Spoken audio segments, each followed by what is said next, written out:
The first thing you're going to do is divide your clay into the amount of pieces you need. If you're making achi, you need 8 pieces. Tic-tac-toe, you're going to need 10 total, and if you are doing the other game, also 10 total. So now I'm rolling all these pieces into spheres. Please make sure you've wedged your clay before you do this.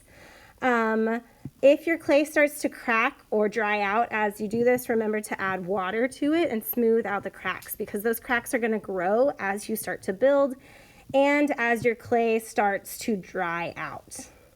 Here I'm just using my fingers to pinch the clay to create different shapes. So I'm turning the clay in my hand and pinching all sides. And I'm trying to get them as uniform or equal as possible, since these pieces are going to show unity, even though they should be contrasting, but you still all want them to start from a similar size. Of course, you're not a robot, you're not a machine, so it's not going to be perfect. Embrace your inner Bob Ross. Happy accidents are okay.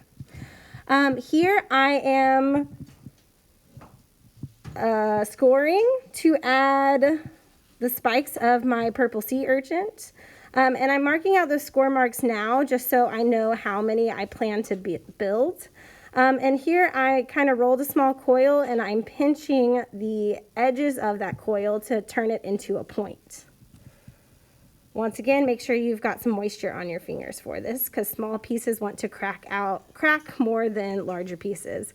Here I'm applying the slip with a paintbrush to both sides of where I've scored so that my connection points are really strong and these don't fall off as they start to dry. I'm probably not going to end up finishing this entire sea urchin for time's sake, because as you can imagine, this is going to take quite a while to do all of my sea urchins and add all of the spikes.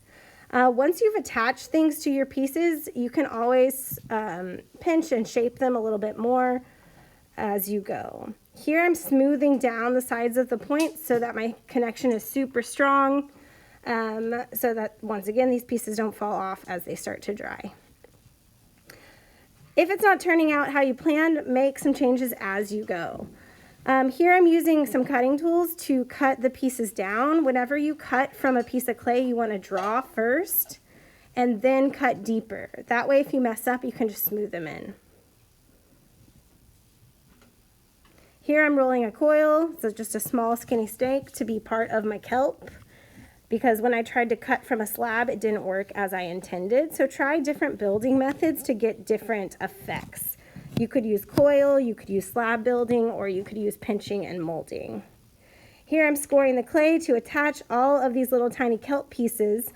In this video, I don't use a toothpick to assist these pieces of kelp, but that's a trick that you could use. You can use a toothpick in any part of your design as long as you poke a hole. When that goes into the kiln, it will burn off. Same idea with a paper towel. You can put a paper towel somewhere within your design as long as you poke a hole so that the air and the particles from that piece can escape somewhere. Okay, here I'm making some more generic or basic pawns or pieces. This would be if you're really spending time on that detailed board.